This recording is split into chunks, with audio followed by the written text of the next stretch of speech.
Magandang araw mga ka-JDA channel. Ito po muli Jason De Asis na magbabahagi ng ilang malaking impormasyon kaugnay sa mga kaganapan sa ating bansa, lalo tigit dito po sa ating sa gitnang Luzon, dito sa bahagi ng Zambales. Alam po nyo kasi ay patuloy na ipinapakita ng BRP-CAB ang dedikasyon at katapangan sa pagprotekta sa baybayin ng Zambales mula sa mga barko ng China Coast Guard o ito pong naitaboy nila na mga barko ng Chinese Coast Guard sa layong 90 hanggang 95 nautical miles mula sa baybayin ng Zambales.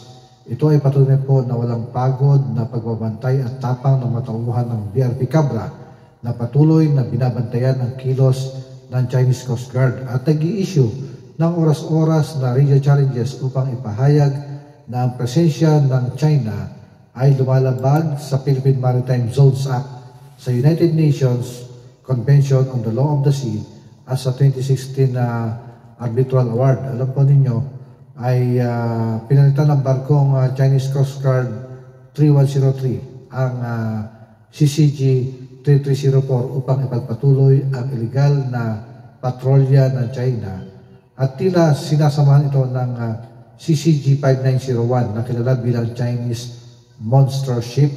Sa unang pagkakataon daw po ay ginamit ng CCG 3103 ang isang long-range acoustic device o itong LRAD upang guluhin at takutin ang barko ng Philippine Coast Guard. Ayon sa mga tripulante, ang LRAD ay naglalabas ng malalakas na tunog na maaari makapinsala sa pandinig at magdulot ng matinding sakit. Sa kabila ng mga panggigipit at presensya ng Chinese Monster Ship, nanatiling matatag at tapat ang BRP-CAB sa kanilang misyon. Patuloy nilang ginagampanan ng Philippine Coast Guard ang kanilang mandato na protektahan ang kargatang sakop ng Pilipinas habang iniiwasan ang anumang hakbang na maaari magdulot ng provocation o eskalasyon ng tensyon.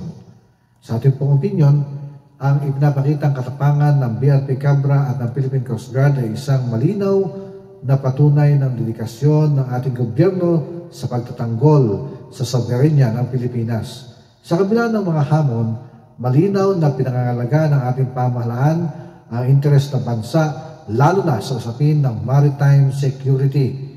Ang pagpigil sa mga barko ng China Coast Guard sa loob ng ating karagatan ay isang mahalagang tagumpay na nagpapakita ng kahandaan ng Pilipinas na ipaglaban ang ating karapatan alinsunod sa international na batas.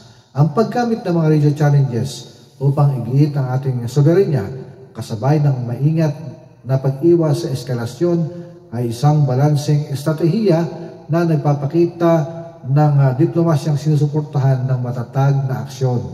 Sa kabila ng paggamit ng LRAD ng China na maaring ituring na mapang-abusong hakbang, hindi natinag ang BRP-CAB sa kanilang mandato. Ito ay nagugat sa matibay na suporta ng gobyerno sa ating mga tauhan sa Philippine Coast Guard, gayon din sa ating matatag na panindigan na ipagtanggol ang ating teritoryo. Patunay din ito na hindi magpapadala ang Pilipinas sa pananakot at patuloy na magtatanggol ng ating karapatan sa West Philippine Sea. Nararapat lamang na suportahan ng sambayanan ang ating gobyerno at mga tagapagtanggol ng bansa sa kanilang makabayang layunin. Sa sama-samang pagkilos at panindigan, makakamtan natin ang isang mas ligtas at matatag na Pilipinas. At yan po yung ating binabahagi ngayon mga ka-JDA channel. Ito po yung nakasama muli, Jason De Asis. Maraming salamat po. Ugaling tumutok.